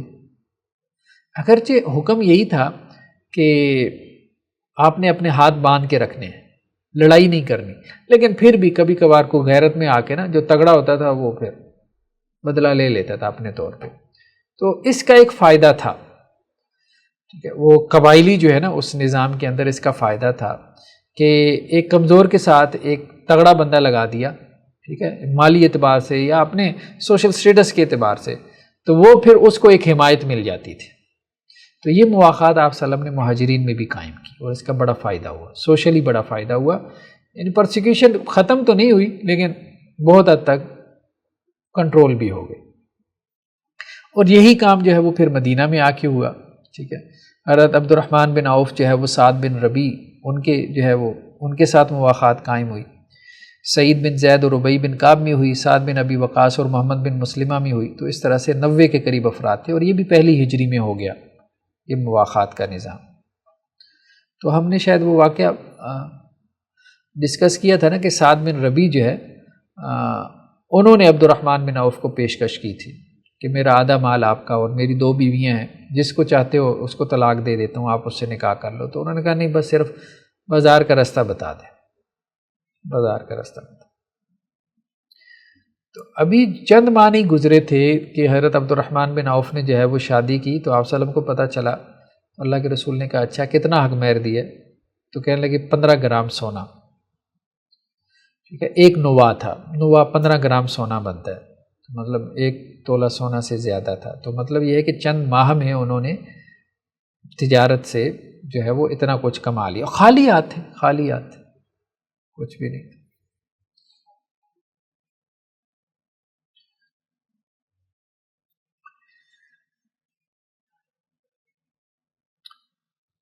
نیکسٹ میثاق مدینہ ہے۔ میثاق مدینہ جو ہے یہ معاہدہ اللہ کے رسول صلی اللہ علیہ وسلم نے یہود کے ساتھ کیا تھا۔ بعض لوگوں نے یہ بھی کہا کہ اس میں 3 فریق تھے، یعنی معاہدہ جو ہے بیسیکلی ایک نہیں تھا، 2 تھے۔ ایک مہاجرین اور انصار کے درمیان تھا اور ایک جو ہے مسلمانوں اور یہود کے درمیان تھا. یہ بیسیکلی 2 معاہدے تھے. تو اس کی جو شکیں وغیرہ اگر آپ دیکھیں کوئی 52 کے قریب اس کے آرٹیکلز ہیں میثاق مدینہ کے.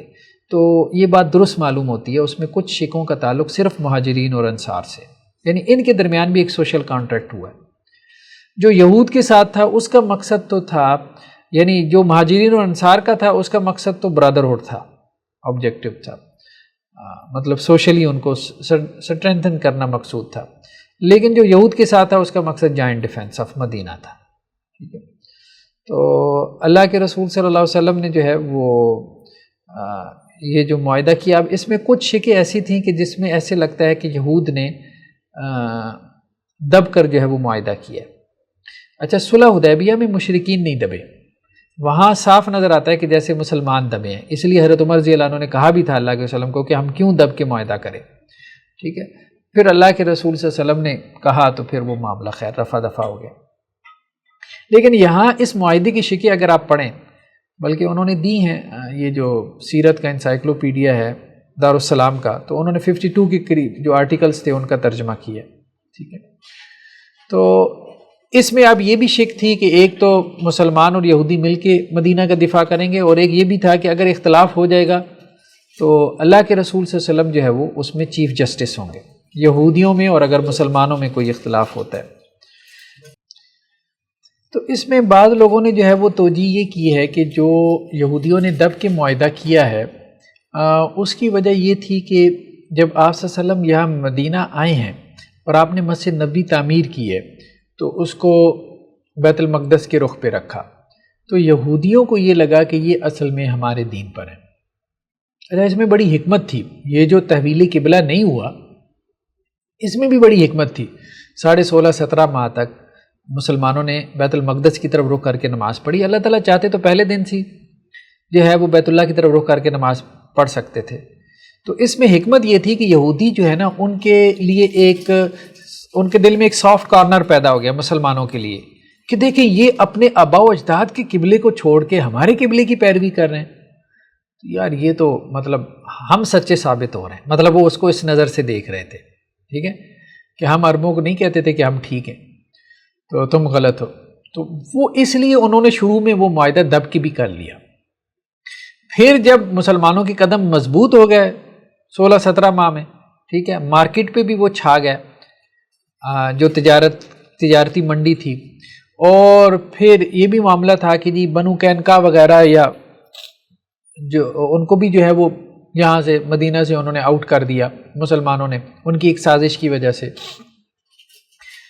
وہ ان کو خیبر جو ہے وہ بھیج دیا گیا تھا. تو اس سے اب جو ہے وہ پھر یہودیوں کا معاملہ بھی تھوڑا دبنا شروع ہو گیا. تو یہ بیسیکلی پیچھے فیکٹر تھا، ورنہ وہ اتنے سیدھے نہیں تھے کہ دب کے معاہدہ کرتے. انہوں نے اپنا فائدہ دیکھا، لیکن اللہ نے خیر بہرحال ان کی مت مار دی. ٹھیک ہے، اور انہیں سمجھ نہیں آیا کہ فیوچر میں ان کے ساتھ کیا ہونے والا ہے.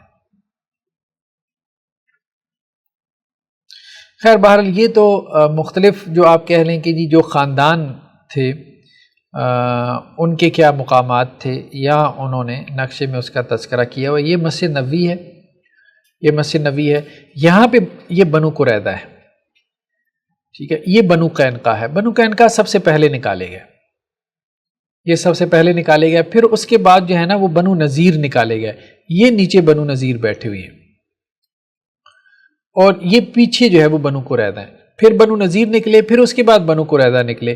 یہ کعب بن اشرف کا قلعہ ہے، ٹھیک ہے، جس کو قتل کروایا گیا تھا چونکہ یہ اللہ کے وسلم کی حج کرواتا تھا نا، یہودیوں کے سردار میں سے تھا. یہ مسجد قباء ہے. ٹھیک ہے، تو یہاں پہ جو ہے وہ اوپر مسجد نبوی ہے. تو یہ ذرا سائیڈ پہ تھے تینوں جو ہے، یہ یہودی جو ہے وہ مدینہ سے ذرا سائیڈ پہ آباد تھے. تو لیکن اور بھی کچھ قبائل جو ہے یا کچھ خاندان ذرا بکھرے ہوئے تھے مدینہ میں. اس لیے کہا جاتا ہے کہ اللہ کے رسول صلی اللہ علیہ وسلم جو ہے نا وہ زندگی میں آپ وسلم کے کوئی مدینہ میں کوئی 21 کے قریب مساجد تو بن گئی تھی. ٹھیک ہے، 21 کے قریب. تو یہ بہرحال تھا. 8-10 جو ہے وہ کنویں تھے، 21 کے قریب مساجد تھیں. بعد نے یہ بھی کہا کہ 40 تک پہنچ گئی تھی، لیکن بہرحال پھر ادھر امام کوئی اور تھے؟ جی وہ جو مساجد تھے ادھر امام نبی صلی اللہ علیہ وسلم ہاں کے علاوہ کوئی اور تھے؟ ہاں کوئی اور تھے، وہاں بھی نماز پڑھتے؟ ہاں ظاہر بات ہے، جیسے قباء کی مسجد تو معروف ہے نا، قباء تو اللہ کے رسول جاتے بھی تھے نا، قباء والے تو اپنی جگہ ہی نماز پڑھتے تھے۔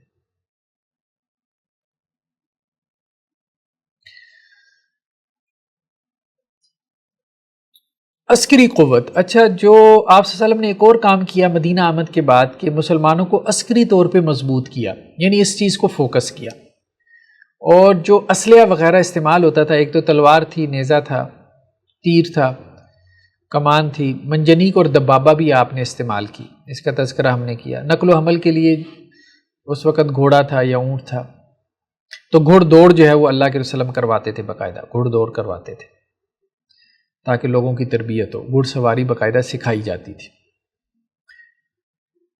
اور اس کے بھی مقابلے ہوتے تھے یہ تلوار اور نیزہ بازی کے، یعنی وہ روایتوں میں آتا ہے نا کہ اللہ کے وسلم نے حبشی جو ہے وہ مسجد میں کھیل رہے تھے، تو آپ صلی اللہ علیہ وسلم نے حضرت عائشہ رضی اللہ عنہ کو ان کا کھیل دکھایا، تو وہ کھیل اسی سے رہے تھے، تلوار اور نیزہ بازی جو تھی۔ تو آپ صلی اللہ علیہ وسلم نے جو ہے وہ عربوں میں جو ہے نا قلعہ توڑنے کی مہارت نہیں تھی، مطلب وہ تلوار کے اور نیزے کے اس کے دھنی تھے، تیر اندازی بھی بہت اچھی کر لیتے تھے، لیکن یہ قلعوں وغیرہ سے کیونکہ اس قسم کی جگہ انہوں نے نہیں لڑی تھی، تو آپ صلی اللہ علیہ وسلم نے اس کو بھی فوکس کیا، کیونکہ یہودیوں نے جو ہے وہ قلعے اور گڑیاں بنائی ہوئی تھی، خیبر میں بھی ان کا قلعہ تھا جیسے مرب کا، اور یہاں پہ یہودیوں کا مدینہ کے جو ہے وہ مضافات میں جیسے کعب بن اشرف کا قلعہ تھا۔ تو آپ صلی اللہ علیہ وسلم نے قلعوں کو توڑنے کی معلومات حاصل کی اور باقاعدہ اس کے لیے بھیجا عروہ بن مسعود ثقفی کو، غیلان بن مسلمہ ثقفی کو اور دیگر صحابہ کو۔ جرش ایک مقام تھا کہ وہاں سے وہ یہ جدید اسلحہ لے کے آئے، پھر فوج کی تنظیم کی۔ اگرچہ زمانہ جاہلیت سے ہی عرب چونکہ لڑتے چلے آ رہے تھے اور منظم انداز میں لڑتے تھے، یعنی آرگنائزڈ آرمی تھی ان کی، 5 حصے ہوتے تھے فوج کے،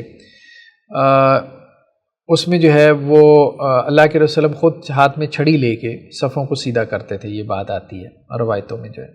قرآن نے بھی تذکرہ کیا بنیان مرصوص کا، سیسا پلائی ہوئی دیوار، یعنی ڈسپلن کی طرف جو ہے وہ اشارہ کیا، یہ بہت ضروری ہے۔ خیر ابھی طالبان کو اس طرف توجہ ہوئی ہے اور اب وہ اپنی آرمی کو کیا کر رہے ہیں، ٹرین کر رہے ہیں۔ ٹرین آرمی بہرحال ڈیفرنٹ ہے، مطلب وہ جب جا رہی ہوتی ہے تو اس کا اپنا ہی ایک روب ہوتا ہے، ایک سٹائل ہوتا ہے۔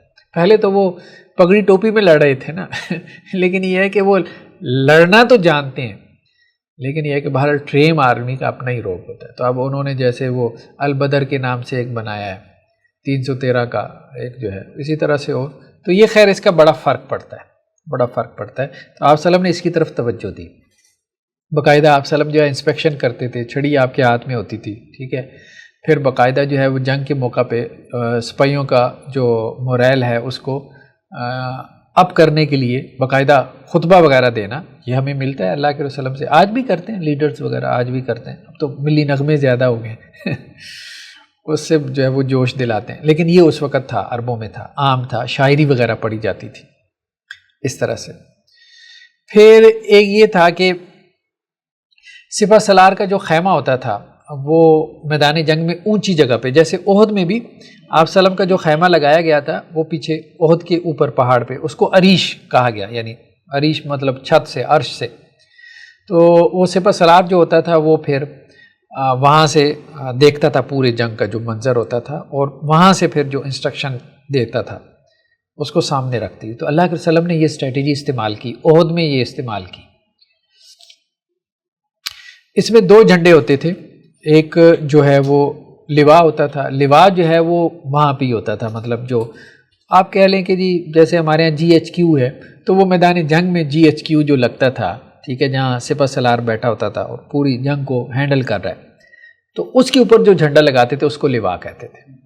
اور ایک جھنڈا جو نیچے میدان جنگ میں جو سپاہی لڑ رہے ہوتے تھے ان کے ہاتھ میں ہوتا تھا، اس کو رایا کہتے تھے، وہ علیحدہ ہوتا تھا۔ اس میں بھی جو ہے وہ بعض اوقات قبائلوں کی بھی علیحدہ علیحدہ جھنڈے ہوتے تھے، ہر قبیلے کا بھی اپنا ایک ذیلی جھنڈا بھی ہوتا تھا، تاکہ ان کی قبائلی جو حمیت ہے اور اس سے بھی آپ جو ہے وہ اس میں اس نفسیات سے بھی مدد لیں جنگ کے جیتنے میں۔ تو آپ صلی اللہ علیہ وسلم کا جو لوا تھا وہ عقاب کے نام سے معروف تھا، عقاب جو تھا، جو عقاب ہمارے یہاں ہوتا ہے اس نام سے۔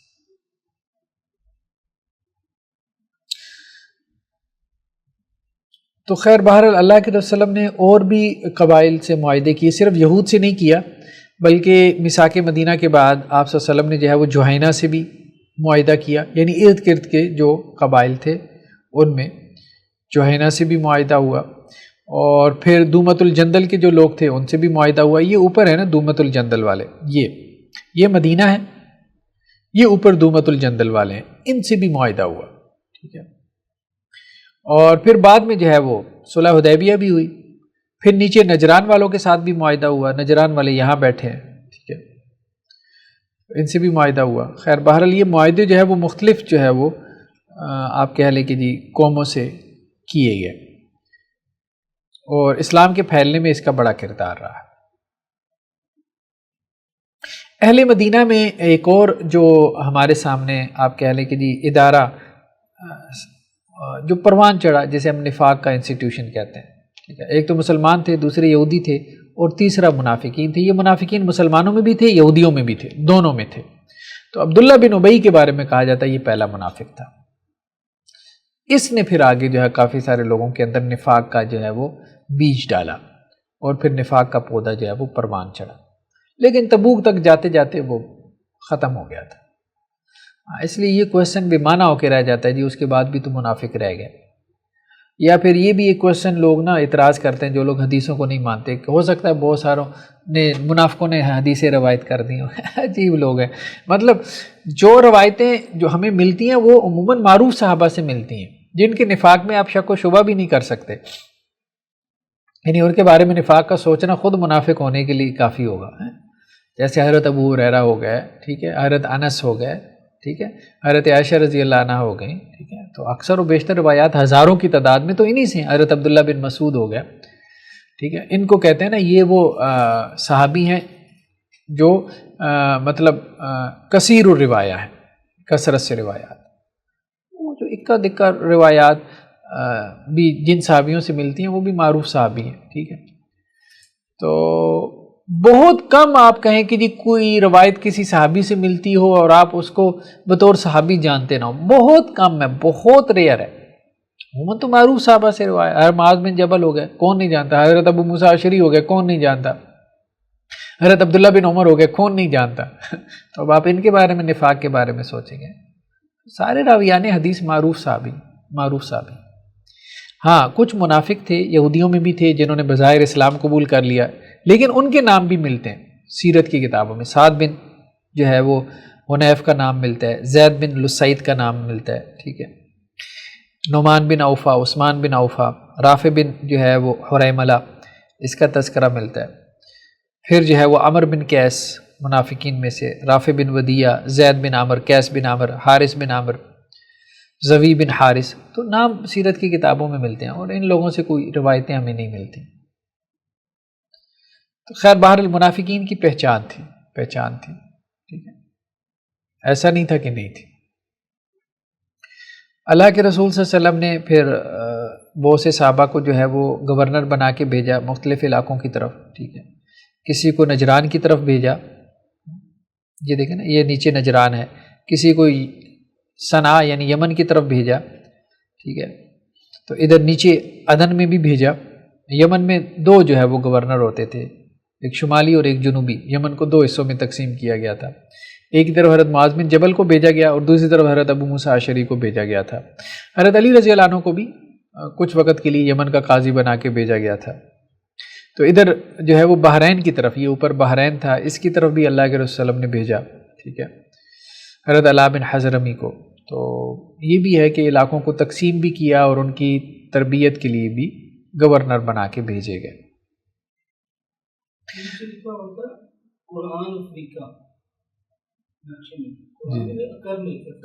ہاں کرن افریقہ، تو یہ ادھر حبشہ ہے نا، یہ وہی نقشہ ہے جو ہم پرانا چلا رہے ہیں، یہ نیچے حبشہ ہے، یہ یمن ہے، ٹھیک ہے، ادھر اوپر فارس اور ایران ہے، ٹھیک ہے۔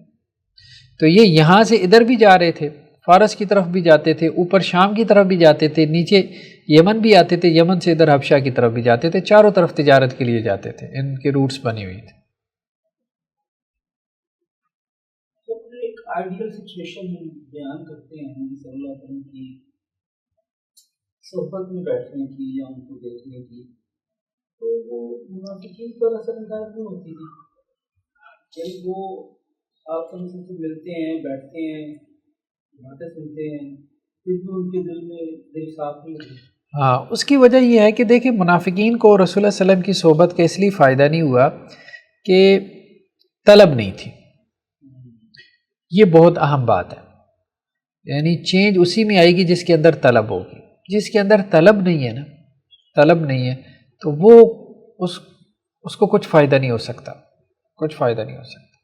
اب دیکھیں جو مشرکین مکہ تھے وہ اللہ کے وسلم کی صحبت میں نہیں رہتے تھے ظاہری بات ہے، خاندان کے لوگ تھے، ٹھیک ہے، خاندان کے لوگ تھے، کچھ تو ایسے تھے کہ جن سے شاید دن رات ملاقات ہوتی ہو، ٹھیک ہے، محلہ ایک ہے، ایک شہر ہے، ٹھیک ہے، ایک خاندان ہے، ایک فیملی ہے، ابو لہب کو دیکھ لیں جیسے، تو یہ تھا۔ لیکن یہ ہے کہ نہیں، اس کی وجہ یہ تھی کہ اندر طلب نہیں تھی۔ اس کو ایک حدیث میں یوں بھی واضح کیا گیا ہے کہ انسانی جو دل ہے نا، ان کی مثال ایسے ہے کہ جیسے کوئی دل جو ہے وہ پہاڑ کی چٹان کی طرح ہے، یعنی سخت ہے۔ جب سخت ہے تو اس کے اوپر بارش اترتی رہے، کوئی فصل نہیں ہوگے گی۔ پہاڑ کی چوٹی پہ آپ دانے پھینک آئیں، فصل نہیں ہوگے گی۔ کوئی جو ہے وہ دل وہ اس کی طرح ہے، جھیل نما ہے، پیالہ نما ہے۔ اب وہ پانی کو سٹور کر لیتا ہے، ذخیرہ کر لیتا ہے، لیکن پانی سے خود فائدہ نہیں اٹھاتا۔ جھیل بھی فصل نہیں اگائے گی، پانی سٹور کر لے گی، یعنی اس زمین نے پانی جو ہے اس سے خود فائدہ نہیں اٹھایا لیکن دوسرے کو فائدہ دے دیا۔ جھیل سے بہت سارے لوگوں نے فائدہ اٹھا لیا، چرند پرند نے۔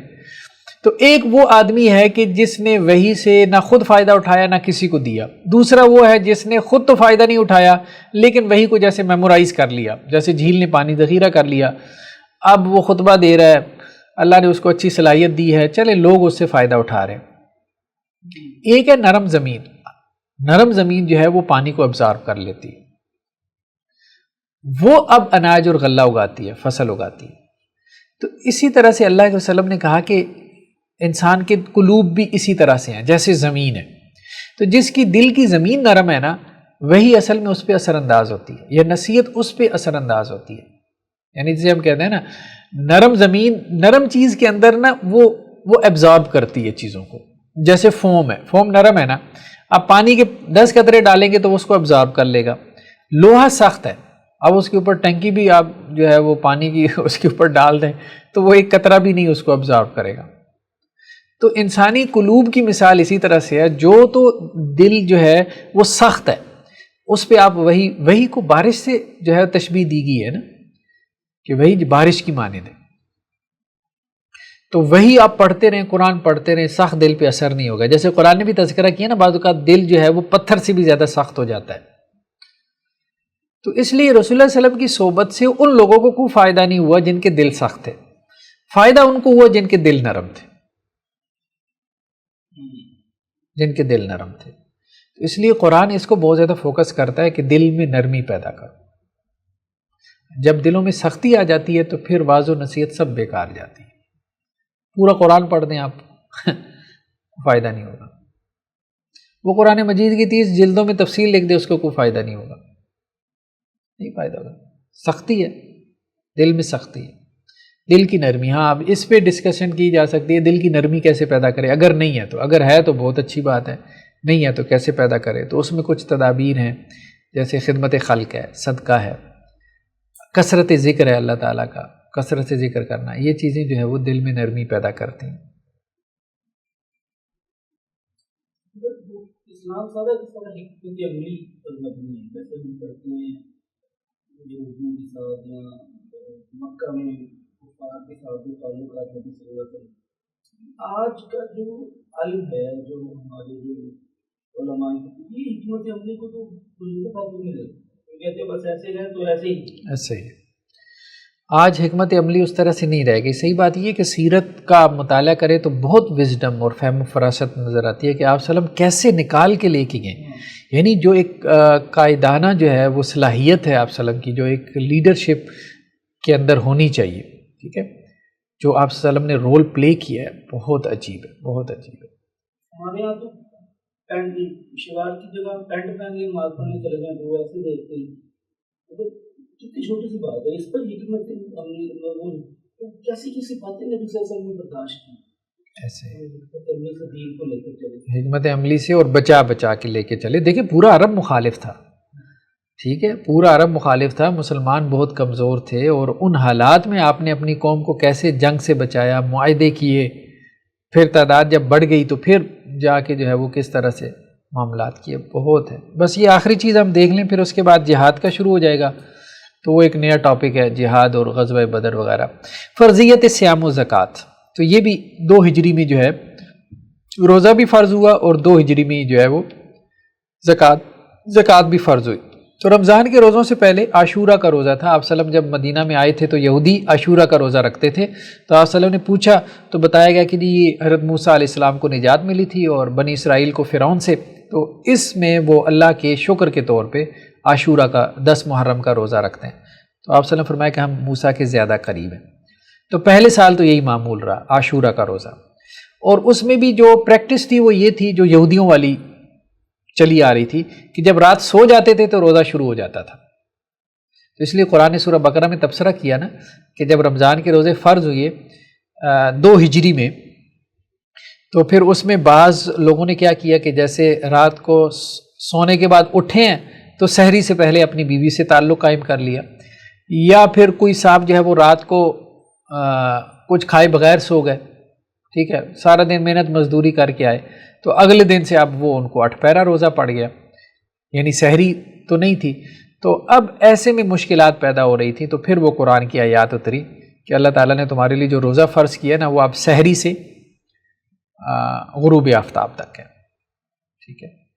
تو رمضان کا روزہ جو ہے یہ عاشورہ کے روزے کے بعد جو ہے وہ پھر فرض ہوا۔ زکوٰۃ کی فرضیت کے بارے میں 2 آراء ہیں، بعض اہل علم نے کہا کہ مدینہ میں فرض ہوئی، بعض نے کہا کہ مکہ میں، کیونکہ مکہ میں بھی جو ہے وہ آیات میں زکوٰۃ کا تذکرہ ملتا ہے، مکی آیات میں، جیسے سورہ مومنون کی شروع کی آیات ہیں، والذین هم للزکوٰۃ فاعلون، اہل ایمان کون ہے جو مسلسل زکوٰۃ دیتے رہتے ہیں۔ بلکہ نجاشی کے دربار میں جو حضرت جعفر طیار رضی اللہ عنہ نے تقریر کی تھی تو اس میں انہوں نے یہی کہا تھا کہ محمد صلی اللہ علیہ وسلم جو ہمیں حکم دیتے ہیں، ایک تو شرک سے بچیں، بتوں کی عبادت، دوسرا نماز، اور تیسرا زکوٰۃ۔